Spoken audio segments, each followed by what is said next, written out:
Install Android 11 on OnePlus 7T Pro via LineageOS 18.1. Please check the description for important notes and all the download links. First, download ROM and GApps packages, then transfer the downloaded files to the phone storage. Link is in the description below. Step 2. Boot your device into TWRP recovery.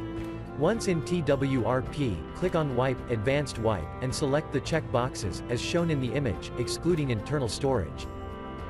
Step 4. Swipe the button to wipe the device. Step 5.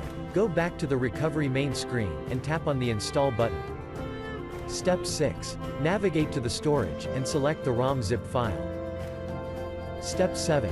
Finally, swipe the button on the screen, to install ROM file. Step 8.